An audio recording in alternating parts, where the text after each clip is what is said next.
La motivation, on la trouve et on la perd sans arrêt. Mais ce qui est génial, c'est que dans 3 minutes, vous connaîtrez la méthode des 1% de gens qui réussissent tout ce qu'ils entreprennent. Et cette méthode, elle se décompose en 5 étapes. Étape 1, la clarté. Vous devez savoir exactement où vous allez. La plupart des gens, ils échouent non pas parce qu'ils manquent de motivation, mais parce qu'ils ne savent pas exactement ce qu'ils veulent. Les gens qui réussissent, ils commencent par définir un objectif ultra précis. Pour ça, je vais vous donner 3 clés. La première, c'est remplacer les vœux par des décisions. Plutôt que de vous dire je veux être en forme, dites-vous je vais courir 3 fois par semaine. Ensuite, écrivez vos objectifs. Une étude a montré que les personnes qui écrivent leurs buts ont 42% plus de chances de les atteindre. Et enfin, visualisez votre réussite. Imaginez-vous en train d'accomplir votre objectif avec tous les détails sensoriels possibles. Votre cerveau, il va commencer à agir comme si c'était déjà le cas. Étape 2, la discipline. La motivation, c'est bien pour commencer, mais elle va vite s'estomper au fil des mois. Si vous voulez vraiment qu'une habitude dure, il va falloir l'ancrer dans votre quotidien. Par exemple, voici une technique si vous voulez lire 20 pages de votre livre par jour. Posez-le sur votre oreiller le matin et le soir, vous ne pourrez pas dormir tant que vous n'avez pas atteint cet objectif. Vous pouvez aussi rendre l'échec plus difficile. Par exemple, si vous devez vous lever à 7h le matin, programmez un tweet qui se déclenchera à 7h10 en disant « Je suis un fainéant, j'ai pas réussi à me lever ». Je peux vous assurer que vous allez avoir envie de vous lever juste pour déprogrammer le tweet. Une autre technique bien utile est la règle des 2 minutes. Si vous pouvez effectuer une tâche en moins de 2 minutes, alors faites-la immédiatement. Étape 3,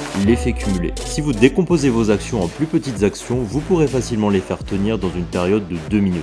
Par exemple, écrire un livre nous paraît très difficile, mais si on le décompose, ça pourrait devenir écrire une page, et si on décompose encore, écrire une dizaine de mots. Et ça nous paraît déjà plus réaliste. Pensez que si chaque jour vous êtes 1% meilleur que la veille, vous serez 37 fois meilleur dans un an. Ça peut paraître fou, mais si on fait le calcul, c'est totalement exact. Et pour terminer, soyez patient. Le succès ne va pas apparaître tout de suite, il va falloir du temps pour que vos actions aient un réel impact, mais ça arrivera tôt ou tard. Étape 4, l'environnement. Est-ce que tu savais que tu étais le reflet de ce qui t'entoure ? Si tu veux réussir, ton environnement doit t'y pousser et pas t'y freiner. Pour ça, entoure-toi des bonnes personnes. Si tu traînes avec des gens ambitieux, tu seras tiré vers le haut, alors qu'à l'inverse, les gens négatifs vont te ralentir. Ensuite, élimine les distractions. Ça veut dire que tu vas mettre ton téléphone en mode avion quand tu travailles et que tu vas arrêter d'acheter des chips si tu veux perdre du poids. Enfin, petit conseil, mets une citation inspirante sur ton bureau. Ton cerveau, il va inconsciemment se connecter à ce message et tu seras plus engagé dans ta tâche. Étape 5, l'identité. Ne fais pas seulement les actions qu'il faut pour réussir, deviens la personne qui réussit. En fait, quand tu vois ton objectif comme quelque chose que tu essaies de faire, tu le perçois comme un effort temporaire. Alors que si tu te vois déjà comme la personne qui incarne ce succès, tu vas toujours agir dans cette direction.